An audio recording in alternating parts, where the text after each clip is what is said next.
After Devil May Cry 4 made $2.3 million at the end of the fiscal year, Capcom's unrealistic sales expectations caused them to reboot the franchise in an attempt to gain a wider market share in the West.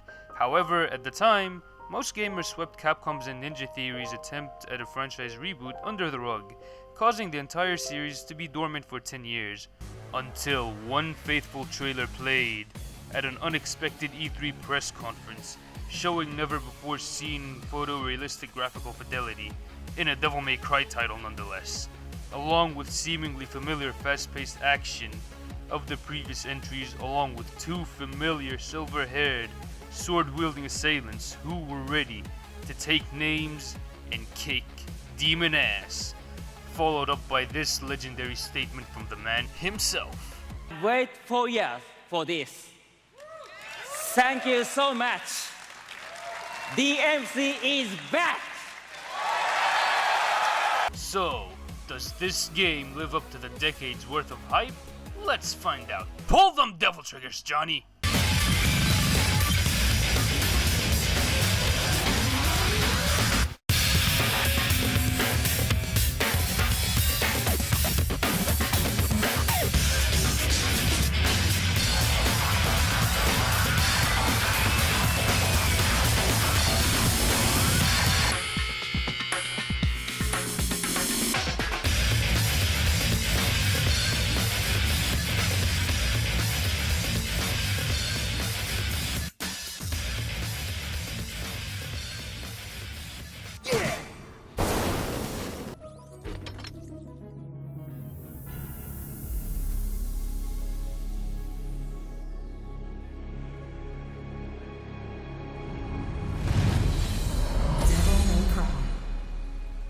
After the commercial failure of the DMC reboot, series director Hideaki Tsuno went to Capcom CEO Kenzo Sugimura with a pitch for games that he'd like to work on, with Devil May Cry 5 being at the top of the list, to where Sugimura-san accepted the pitch in order not to lose one of their most valuable game devs.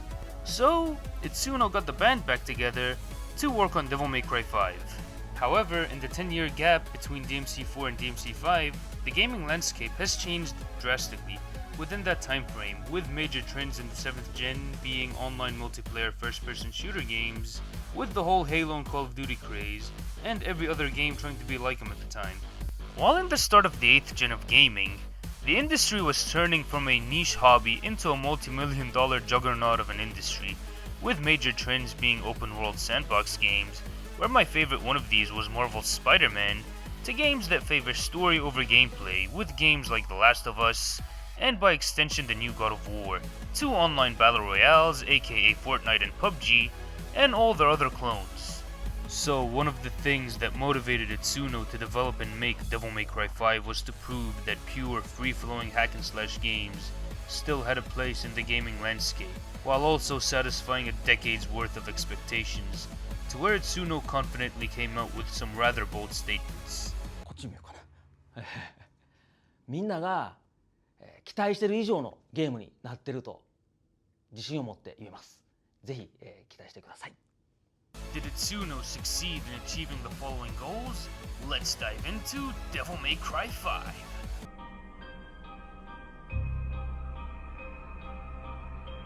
I'll just start off by saying this: I never thought in a million years that photorealistic graphics would look this great in a video game, let alone a Devil May Cry game.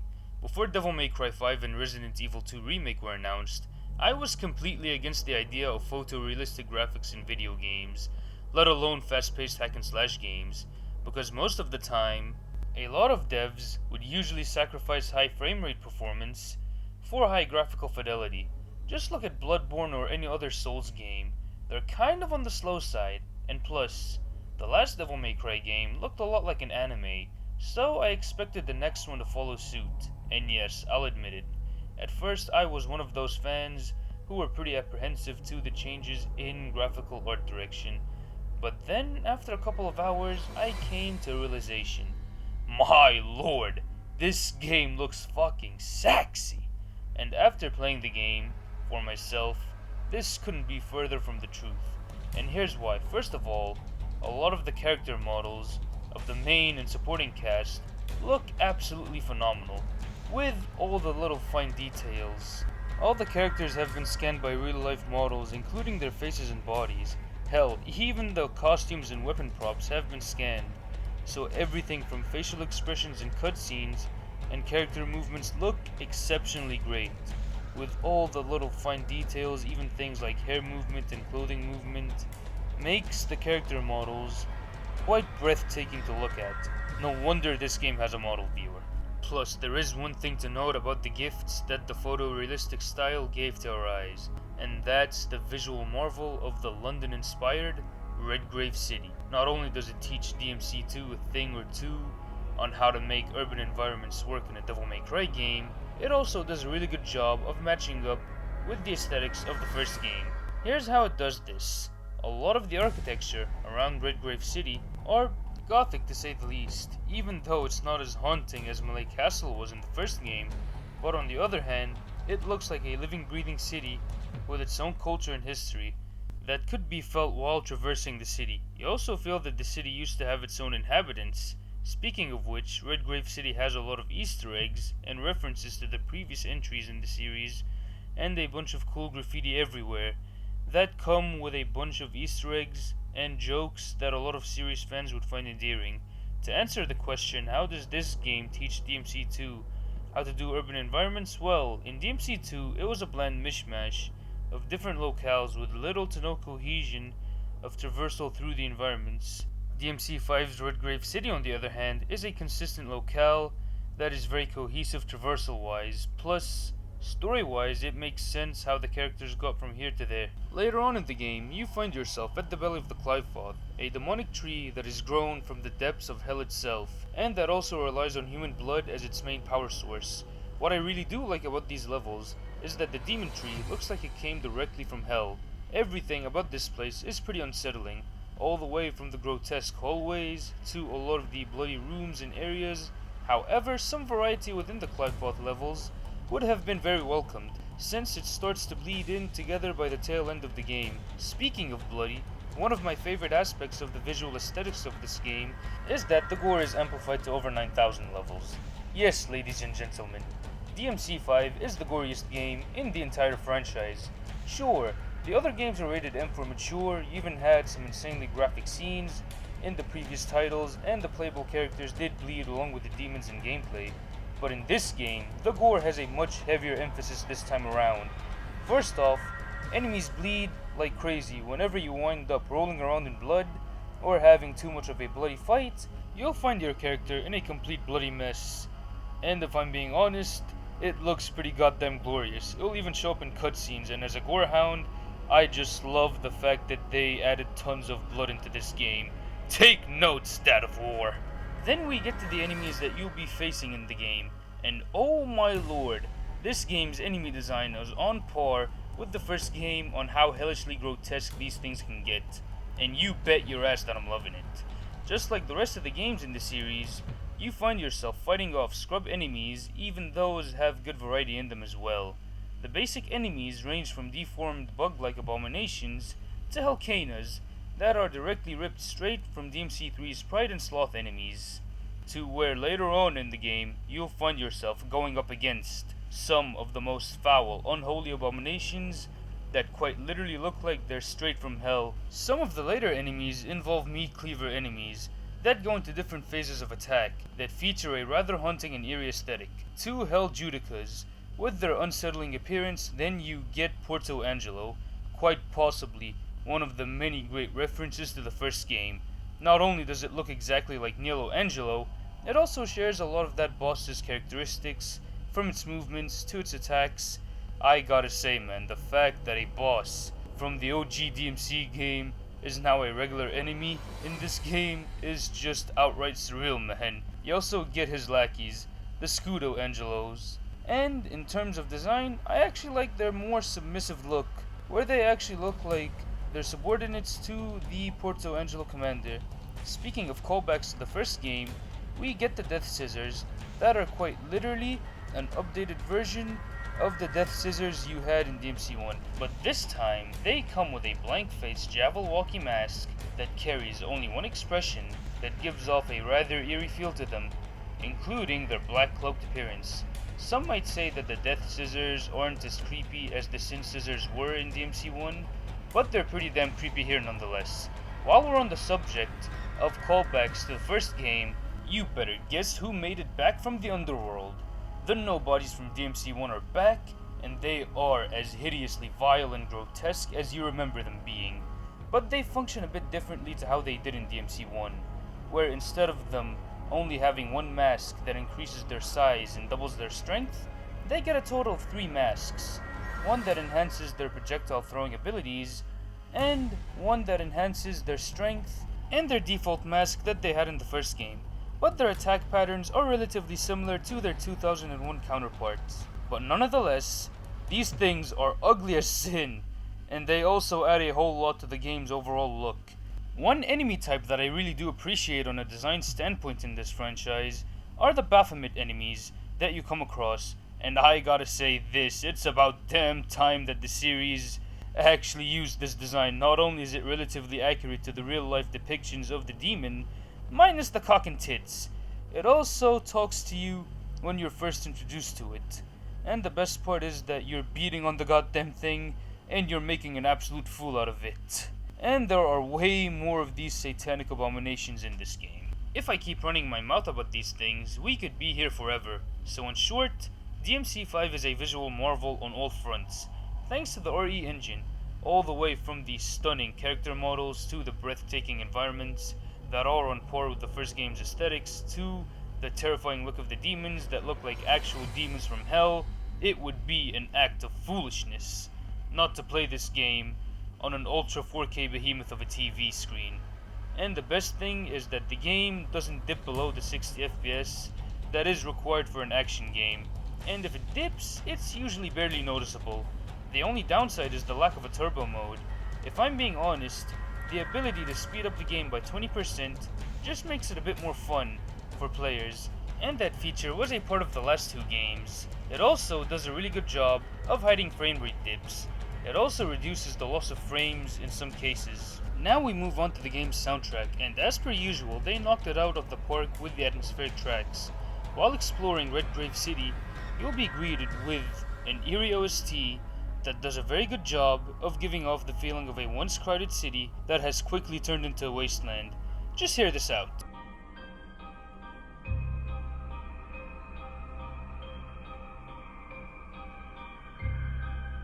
When you're deep within the Qliphoth, the OST introduces an orchestric type of music when you're not fighting any sort of demons, where the music playing is a rather hard-pumping OST, where you get a feeling of a race against time to stop the demonic invasion that's within the Qliphoth.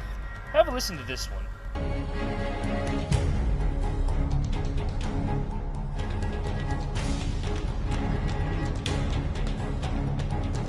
Speaking of things this OST does differently from the previous games, we get to the battle themes. Usually the series has taken the rock and metal techno approach to the battle themes, but in this game they have actually introduced new genres that I'd never thought would actually work in a Devil May Cry game. And those genres are pop and scene, where you have Nero's battle theme, composed by Casey Edwards and performed by Ali Edwards, a fast-paced pop track that gets the adrenaline pumping to get you in the mood for some demonic ass kicking. I'll just play it right here.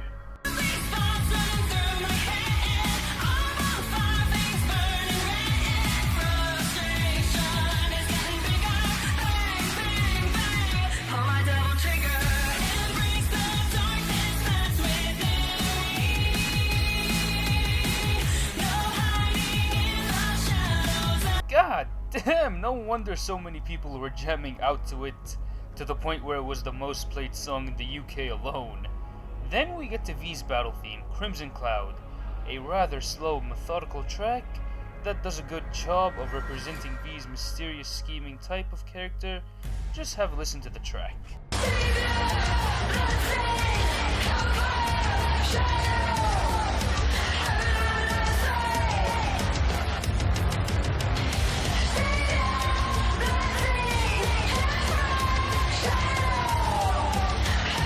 For fans who are worried that the rock and heavy metal tracks are absent from this game, there is plenty more of where that came from. Look no further than Dante's own battle track, Subhuman, composed by Cody Matthew Johnson and performed by Michael Barr, that goes hand in hand with Dante's escalation of power in this game, where the track involves some powerful guitar riffs and shreds along with some hard-hitting vocals that makes it one of the best offerings that the metal genre has to offer. Just have a taste of this.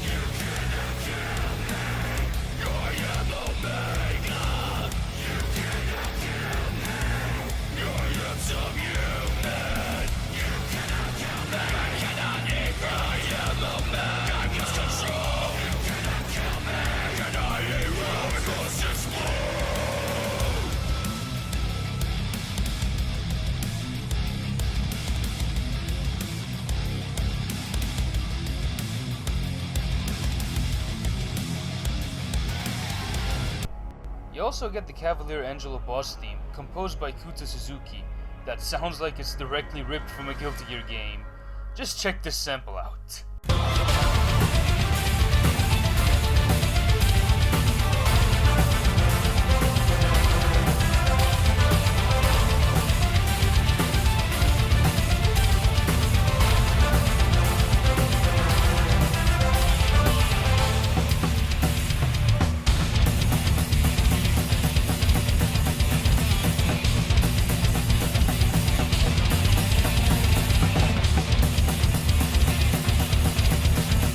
So, as per series standards, all the following composers knocked it out of the park with this one, because DMC5's OST is one of the best game soundtracks of 2019 period.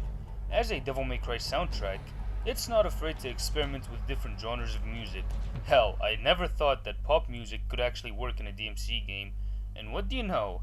They actually made it work. Hell, even when you're going through some of the gallery menus, or upgrading your gear in the Devil May Cry van, you are greeted to some of the most relaxing R&B beats in a game about killing demons with guns and swords, or pets in V's case. As an all-around game soundtrack, you'll find yourself jamming out to a lot of the battle themes in your car, and a lot of it will never leave your brain cells.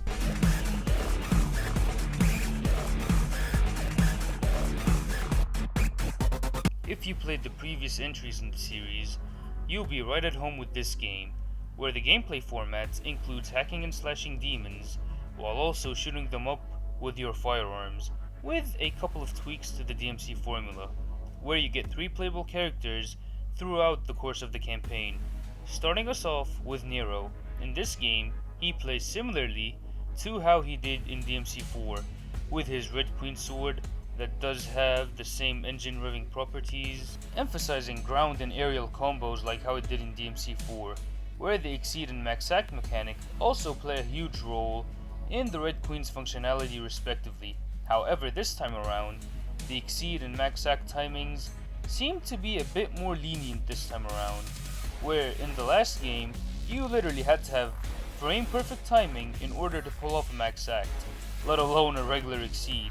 In DMC5 on the other hand, once you complete a slash, but your timing is off completely, you'll find yourself only getting 1 Exceed revved, and if your timing is just slightly close to the DMC4 Exceed, then you wind up getting the full Exceed charge. For the Red Queen, adding more devastating combos and attacks that wind up doing more damage. One thing that I do like about the Red Queen is its expanded moveset, with moves like Payline, which is akin to a downward thrusting stinger that helps you close the gap with enemies that are below you, and Hardwire, a more heavy lunging slash that allows for more fluent combo strings if you are too far from the enemy. We also get the Blue Rose back, but this time it actually feels and shoots like a double-barreled magnum. Like in DMC4, you'll use it to juggle enemies, defy gravity, but unlike DMC4, the Blue Rose doesn't fire rapid-fire shots anymore. Not to say that it's a slow firearm by any means, you could still get some quick shots in with it, but the shots usually feel more like they are less automated than it was in 4. One thing to note about the Blue Rose is that in this game, there is a new collar-up mechanic that acts as a replacement to the charge shot, because, you know. Anyhow, here's how it works. You find yourself holding down the shoot button, then Nero would reload the Blue Rose with a few explosive rounds, where you'd get 3 explosive shots that would end up doing more damage with each individual shots. if you time it with specific moves and strings, it will add a lot to your style points. Oh, and speaking of, Nero's gameplay benefits greatly by the removal of the Devil Bringer, where instead he gets new prosthetic arms known as Devil Breakers. These essentially are a set of arms that have a unique set of abilities and uses exclusive to one arm. Basically, the closest thing that Nero will ever get to Styles. As to how you use these abilities, it works like this. You would tap the Devil Bringer button, then you would wind up doing the basic attack. Once you hold the button and let go, you'll end up doing a super move that varies from one breaker to the other, but at the cost of breaking the one that you have equipped at the moment. Speaking of breaking an arm, each time you take damage while using a Devil Breaker, it'll end up breaking. You can also detonate the current breaker that you have on you manually by pushing the traditional Devil Trigger button.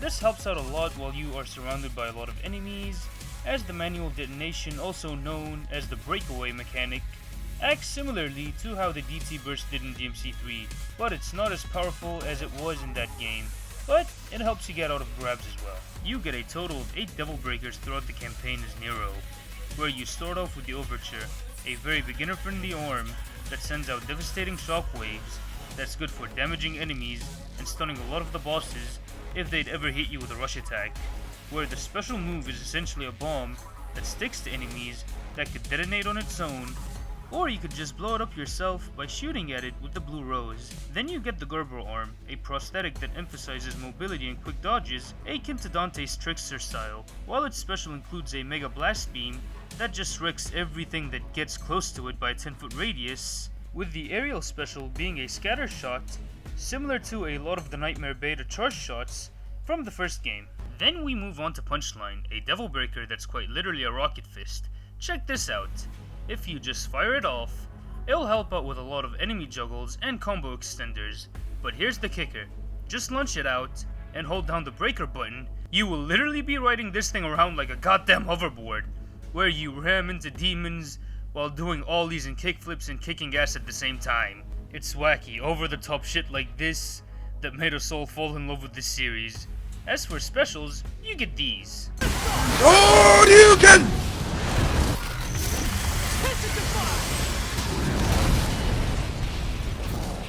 This thing is just a blast to play around with. Then we get to Helter Skelter, a drill for a hand that is actually quite useful in jump cancelling, and it's pretty helpful as an extra melee button, where the special actually makes you a literal tornado of destruction.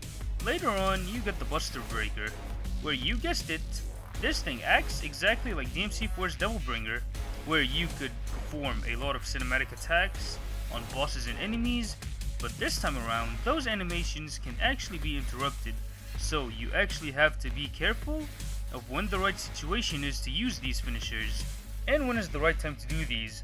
Alongside the Buster Arm, you get Rawhide, a chain whip attachment to your arm that, just like Helter Skelter, is very helpful in jump cancelling and air juggles, while also offering an additional melee button, with the special being Nero going into a pretty violent ass rodeo that keeps the star points high while also doing some pretty heavy damage. Speaking of raging violence, we get the Tomboy Devil Breaker. What this prosthetic allows you to do is to go absolutely crazy on all of your foes with a lot of your attacks that are pretty devastating to pull off. With your fully roided up Red Queen, it's pretty damn insane. You could easily lose control over it pretty quickly. As for the Blue Rose, it goes into an RE2 style over the shoulder perspective, where you're just firing off large explosive rounds that just mops the floor with a lot of the other enemies. It's pretty sick if you ask me. Lastly, we get the Ragtime prosthetic that allows you to slow down an enemy's individual movements, where the special is mainly this.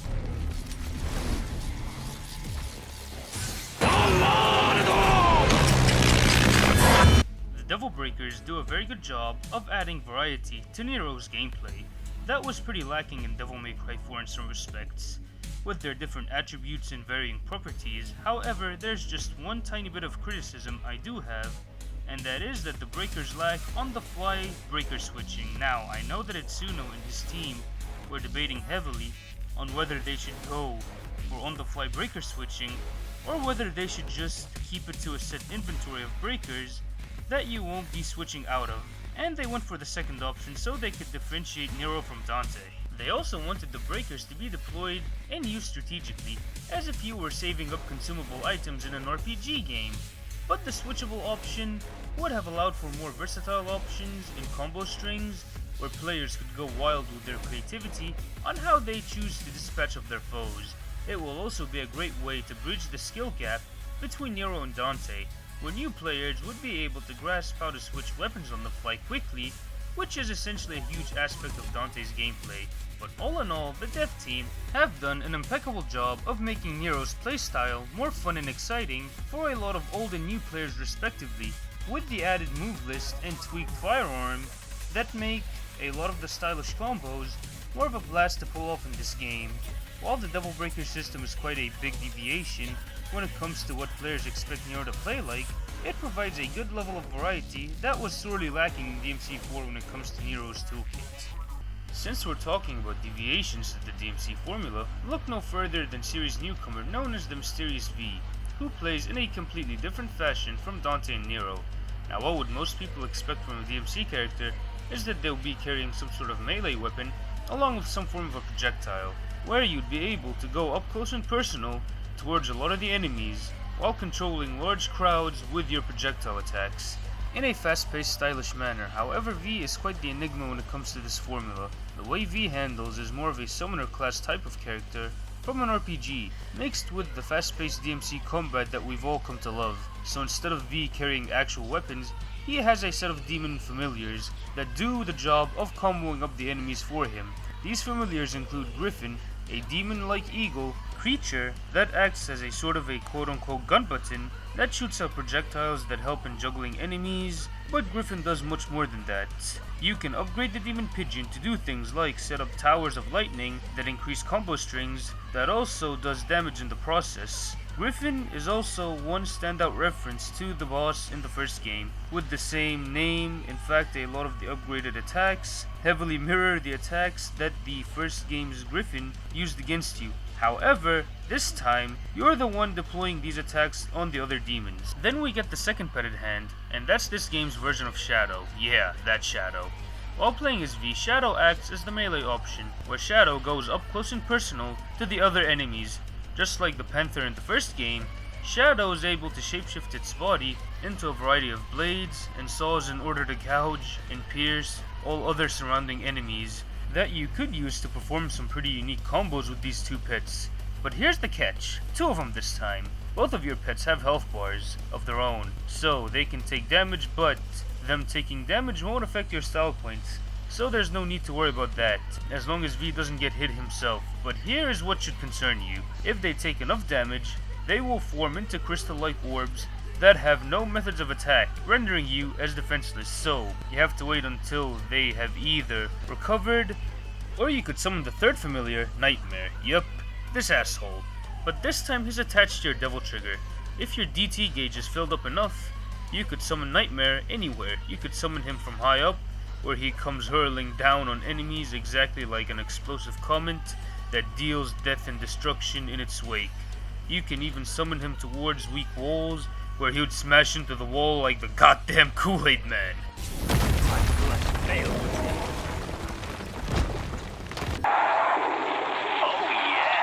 This guy is essentially a large hulking behemoth. Even though he's pretty slow, he's really good at smashing demons into the pavement. You can even upgrade Nightmare to have him do a ton more insane blasts and lasers to mow down a lot of the enemies in some pretty radical ways. But I'll be honest with you and just say this, I didn't fully upgrade V because I was saving up my red orbs for the one character who really mattered to me the most. I'll be getting to him later. For now, let's just keep this part to V at the moment. The important second catch to note here is that your familiars don't exactly kill your enemies. All what they can do at best is stun them, where the enemies go into this purple whitish color where they are stunned, so V is the one who has to deliver the killing blow, where he would be the one to stab his cane, killing the demons, while reciting William Blake simultaneously. The powers of folly are measured by the clock, but of wisdom, no clock can measure. Die. V's playstyle is certainly a unique change-up to the DMC formula.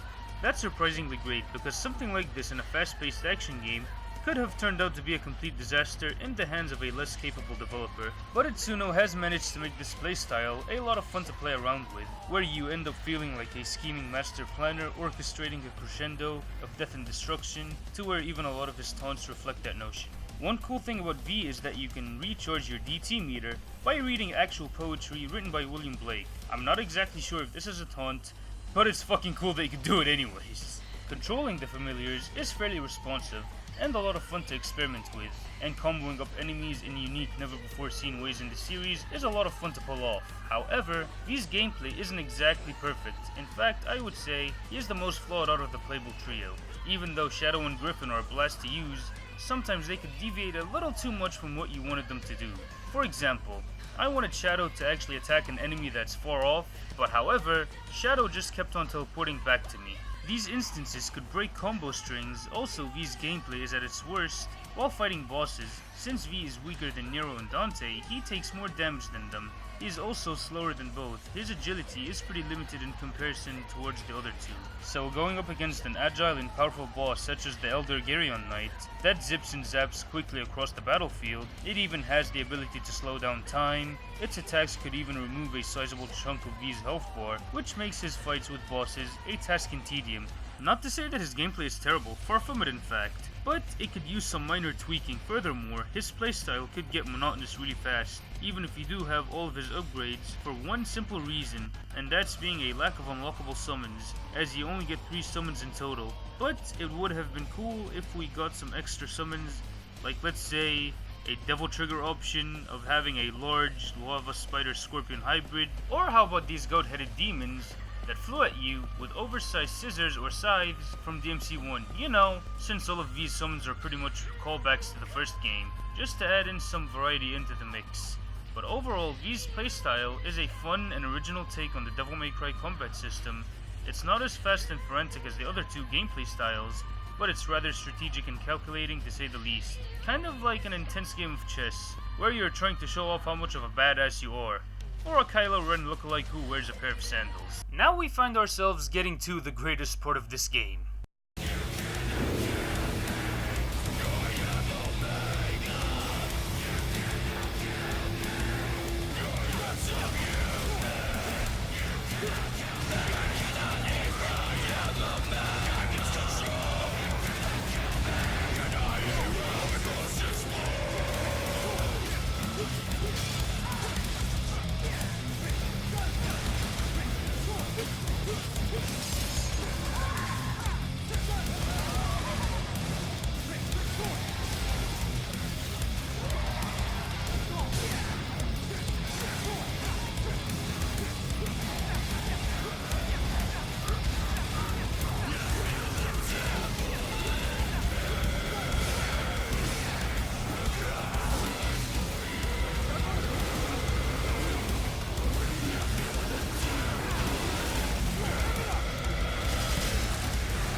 Yes, ladies and gentlemen, the greatest playable action game character and the greatest fictional character of all time, Dante, is back and way better than ever in this game.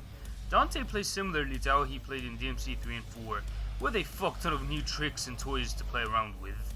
First off, the style action system makes its return with a vengeance, starting us off with the Trickster style, with its emphasis on mobility through ground and aerial dashes and quick teleportations that makes it great for avoiding enemy attacks in the nick of time, alongside the returning Swordmaster that allows you to perform more extensive ground and aerial combos onto enemies that add a lot to your style points.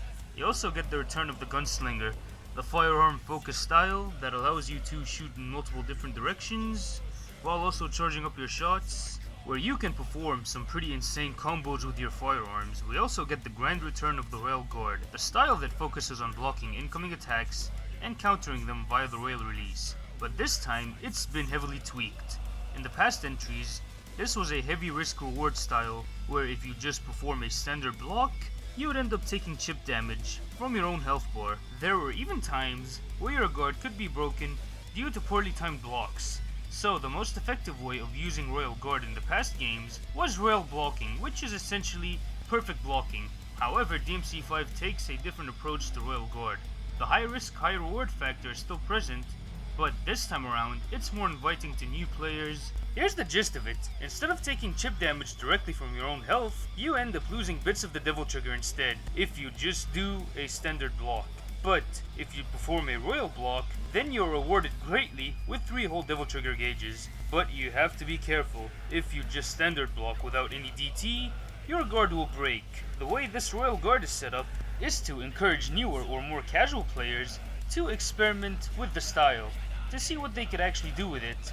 Not only is this the easiest Royal Guard to learn, it's also the most fun and overpowered variant of the style, especially if you level it up all the way, because some of these maxed out releases could just destroy an entire room filled with enemies, where a lot of these devils could be crying tears of blood every time this happens. お前はもう死んでいる。何? Plus, Royal Guard gives Dante an ultra-powerful Hadouken in the form of the Royal Revenge. Seriously, anything that it touches within a 2-foot radius is bound to get royally fucking obliterated, bosses included. So, if you can master Royal Guard in this game, you're bound to be a force to be reckoned with. Then we get to the infamous Devil Arms, where as series tradition goes, the game starts you off with Dante's iconic Rebellion Claymore that comes equipped with a lot of Dante's familiar moveset like Stinger, Million Stab, and High Time Helmbreaker. As any DMC fan would know, Rebellion is good for fast and quick combos and aerial juggles with Swordmaster, especially if you'll be jump cancelling with it. Now I know the series is famous for Gauntlet and Greave type weapons, it's been a series tradition since the first game after all, but trust me, this one is different in the best of ways. Allow me to introduce the Balrog, a flame-ignited pair of gauntlets and greaves that utilizes dual stances known as Blow Mode and Kick Mode respectively. Now, what are these? Well, Blow Mode is essentially a boxing stance that mainly dishes out rapid punches and hard-hitting blows. A lot of these are actual real-life boxing techniques, such as jabs, uppercuts, hell, you can even bob and weave in Blow Mode. It even has aerial punches for more aerial combos and jump cancelling.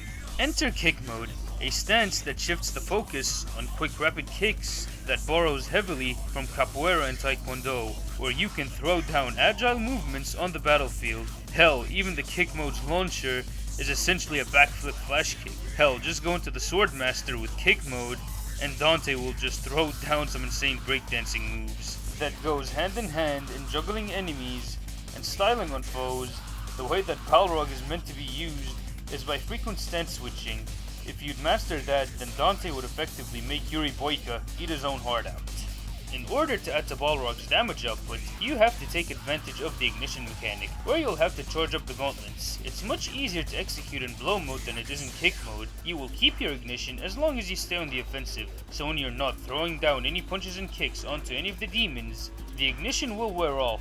Balrog is certainly a great spin on a classic DMC staple of the Gauntlets and Greaves Devil Arms that are insanely fun and cathartic to use to pull off a lot of the insane combos that'll make even the greatest martial artists, real or fictional, blush in embarrassment.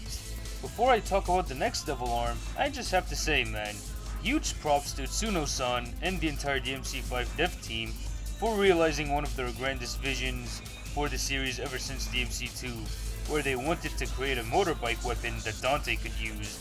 Boys and gals, allow me to present the Cavalier, a motorcycle that you could use to run enemies over with and juggle them into next sweep by circling around them doing donuts.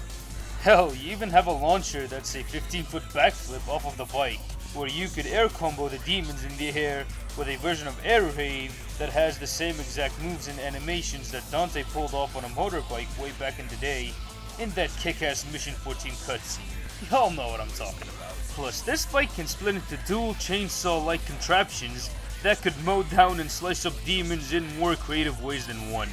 God damn, aside from DMC3's Nevin, this has to be the best outlandish Devil Arm in the series. I mean, for God's sake, you're bashing some of the most horrifying satanic atrocities to ever be programmed into a video game using a goddamn motorcycle that splits into two sword saws.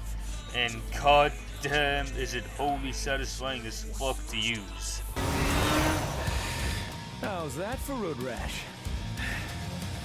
Oh, and remember the Sparda sword from the first game? You know, that fleshy sword that turns into a scythe that Dante handed to Trish for the rest of the series? Well, Dante gets it back in this game because this happens.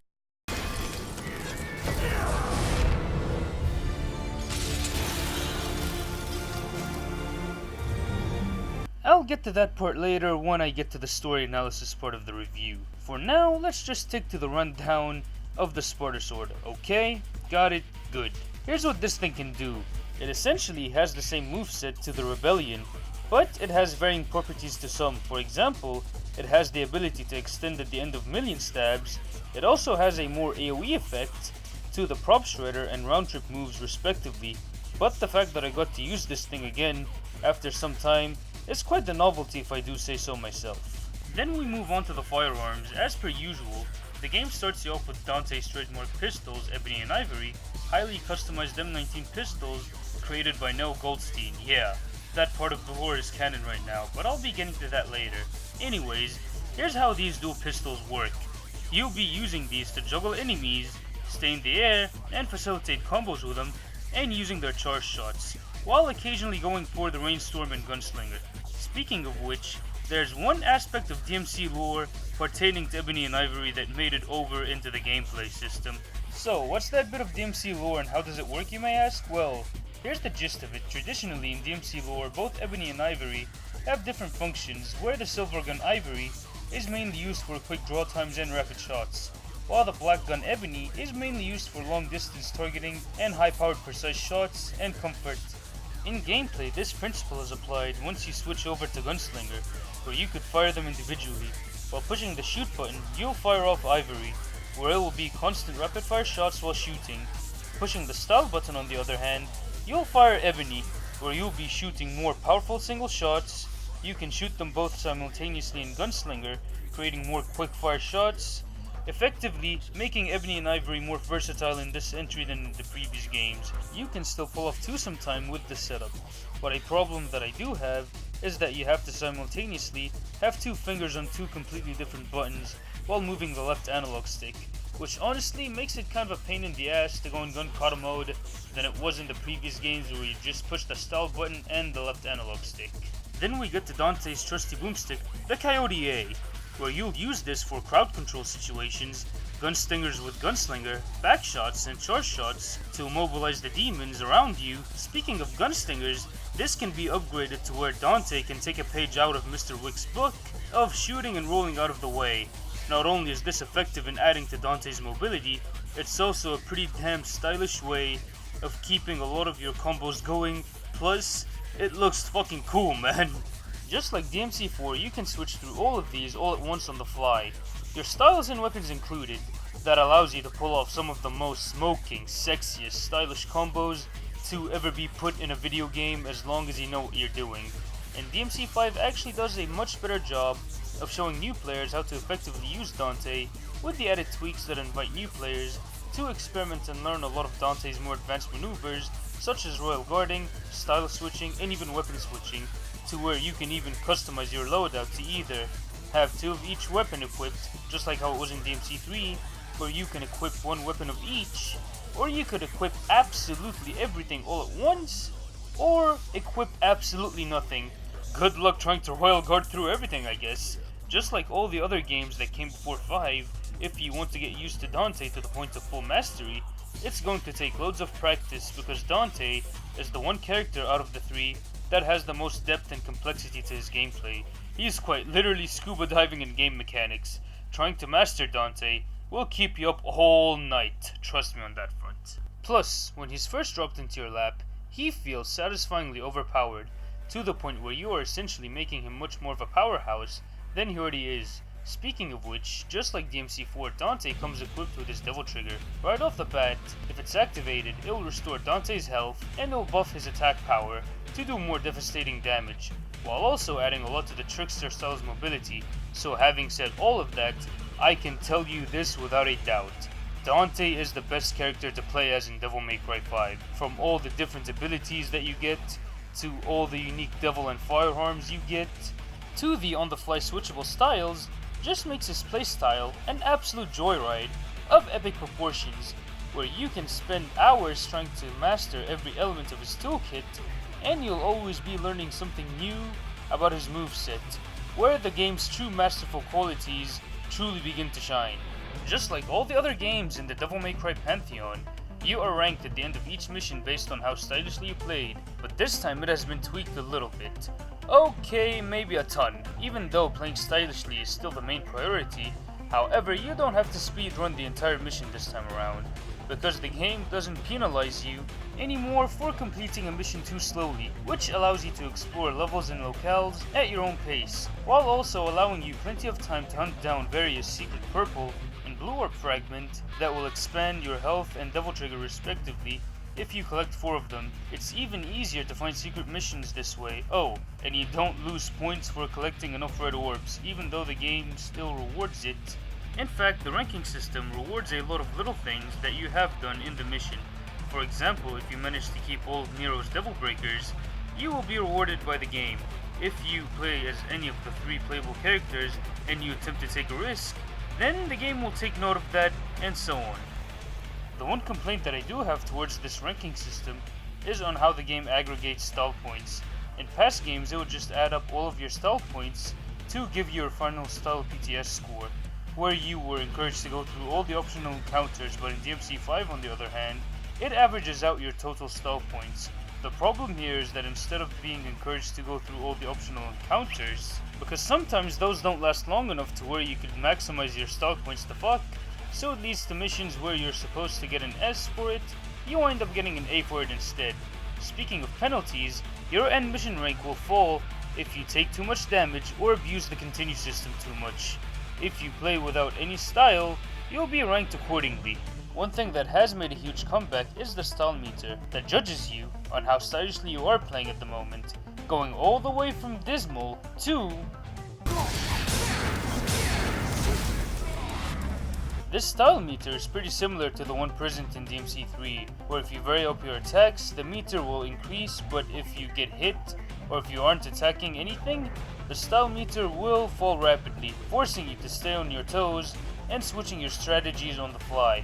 With one added feature, your battle theme is strictly tied to the meter, where if you're at a D rank, you'll only hear the track in a pretty washed out tune.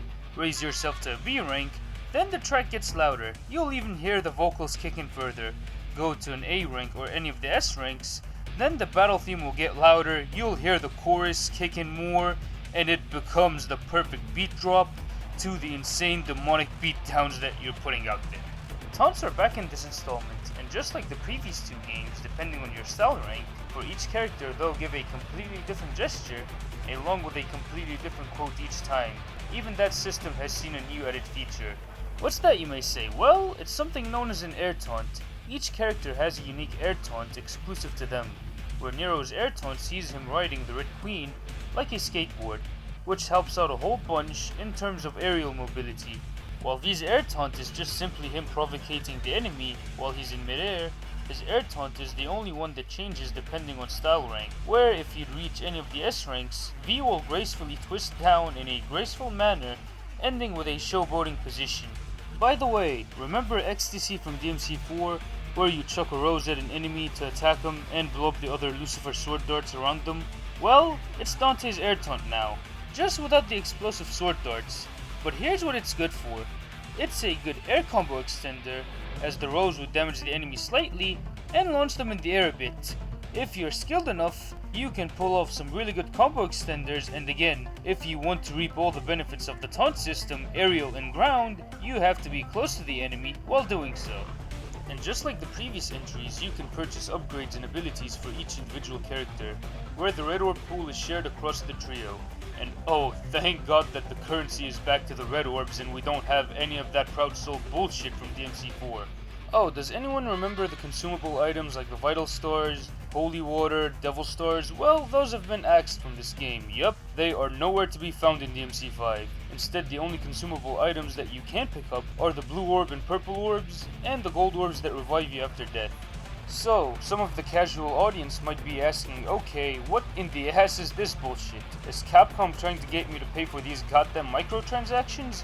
To that I say no, because DMC5 is the most generous game in the franchise in terms of handing you red orbs, and gold orbs too, where the gold orbs can be found anywhere across the map. And each time you fire up the game, you get a free gold orb. And when it comes to red orbs, these things are everywhere, and enemies drop a ton of these. So you'll have plenty to unlock whatever you need. So on that front, micros are completely useless here. So where do you get your upgrades from? Well, you still have the known divinity statues that you can go to for upgrades that appear later in the game. Well, what about early in the game? At the start, you stop by random phone booths to call up Nico to drive to your current location in the DMC van. Yup, that's a thing now. Once you do that, you get a laugh out loud cutscene of Nico driving towards Nero or V in the most reckless and outlandish ways possible. And oh my lord, some of these will make you laugh so hard that your lungs will end up hurting you till next week. The only downside here is that we don't get one of these featuring our friendly neighborhood wacky woohoo pizza man, because those would have been a riot if I do say so myself. Then you immediately purchase the abilities and techniques they need, and I've just gotta say man, this is the best item shop menu aesthetic that I have ever seen in a video game. It carries a lot of attention to detail. For instance, if you purchase a new Devil Breaker as Nero, then Nico will pick up the Devil Breaker that you have purchased and will lie it flat on the table for you to pick it up. Just like past entries, Devil May Cry 5 is a challenging rump to go through, but keeping in line with an emphasis on accessibility, the difficulty has been scaled down slightly to avoid alienating new players, so the standard Devil Hunter difficulty has been lowered down slightly, but it's not so brain dead easily to where you could just button mash your way through it all, because the enemies still like to gang up on you, and bosses are still pretty brutal, all things considered. But unlike Devil May Cry 3 and 4, the enemies aren't as punishing as they were in those games, but Dante Must Die is still quite the ass kicker. It's easier to launch DT'd enemies in DMC 5, but you still have to be very careful while taking on DMD. One great addition that has been added to DMC 5 is the Void mode, a tournament fighter style training mode where you can select the enemy type that you want to practice combos on. You can even turn the AI on or off depending on what moves you want to practice. This is a greatly needed feature in a game like this, where the focus is on playing as stylishly as possible and chaining together combos. This training mode allows you to figure out each character's moveset and practice it for as long as you need to in a very controlled environment, which the Void mode provides. However, there's only one downside to it. You are unable to put any of the bosses in the Void mode, but hey, I digress. One thing that I do like is the free-flowing camera in this game. DMC5 ditches the fixed camera angles that the series was known for, favoring a more free-flowing camera that makes it easier to see our surroundings in battle, where it doesn't get stuck on things as much as it did in the previous games. One thing that's pretty cool about this camera is while you're exploring environments, the camera goes into the back of the character, giving you a more omnipresent view of your surroundings. Plus, if you get lost during missions, you can click on the left analog stick. Then the game points you in the right direction of progression. The free-flowing camera is nice and all, but there's one issue that I do have with it, and sometimes it could get overwhelmed while fighting too many demons. It doesn't happen as often as it did before, but it's still quite a pain in the ass. But hey, it's a bit more manageable this time around. Overall, the gameplay systems included in Devil May Cry 5 are in my opinion the best that the series has to offer in terms of variety, options, depth and complexity next to Devil May Cry 3. Each of the three main characters have unique and distinctive playstyles to the point where they can fill out an entire video game on their own. Even though my personal favorite character to play as is Dante, each player will have their own preferred playable character to play as. While some of the DMC4 tech like inertia and reversals are nowhere to be found, which might upset high-level DMC4 players quite a bit, but for most players it won't really matter that much, since these abilities are pretty niche abilities that may not be noticed at all. The gameplay on offer in DMC5 is very cathartic, stylish, nuanced, and most importantly, loads of fun. It's familiar yet fresh at the same time. With all the tweaks that make some of the more riskier mechanics more inviting to new players, while also making them more fun to use in the process, while maintaining the risk-reward factor that made these abilities work in the first place, plus the wealth of combat options with each character will keep you up for many days, weeks, and possibly years.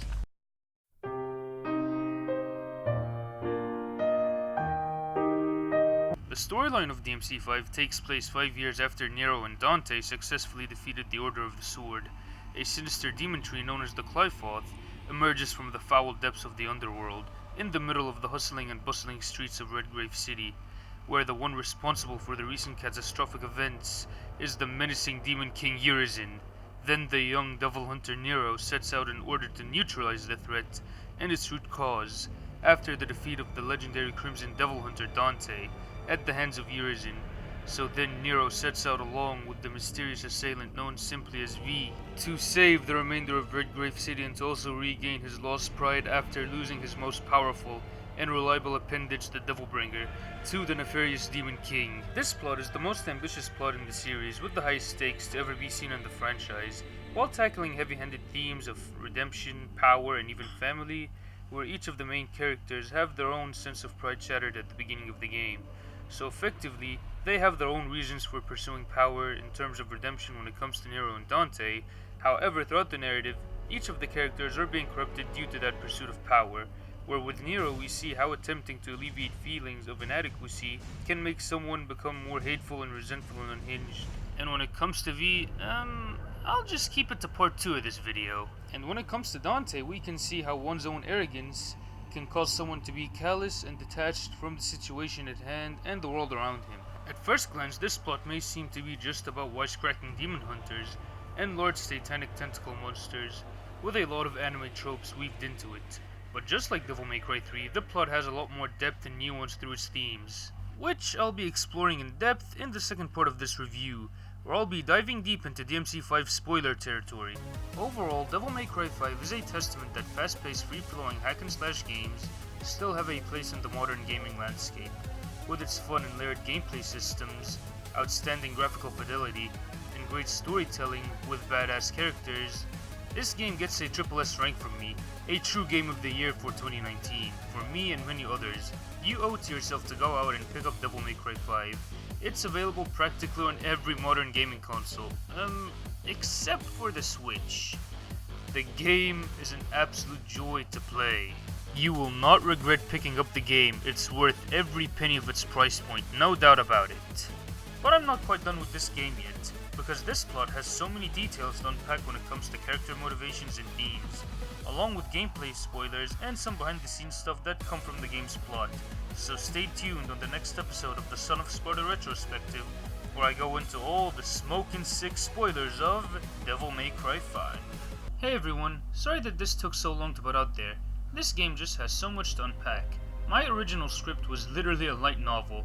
Before I completely end this video off, I just want to give a special shout out and thank you to Amazing Gaming and Mr. Stevens on Twitter for helping me find the DMC5 in-game font. It helped me out in giving you guys this kick-ass font instead of the bland Arial texts. His channel will be linked in the description of this video, and Mr. Stevens' Twitter account will be linked as well. And a very special thank you to you guys for watching my last 4 videos and subscribing to the channel, liking and commenting, and also thank you for making it to the end of this video. I hope that you've enjoyed it, and if you're new here and you enjoyed the review, how about subscribing to the channel, and leaving a comment below, and dropping a thumbs up, and passing this video on to your friends. This is the Devil Joe signing off, and catch you later in part 2.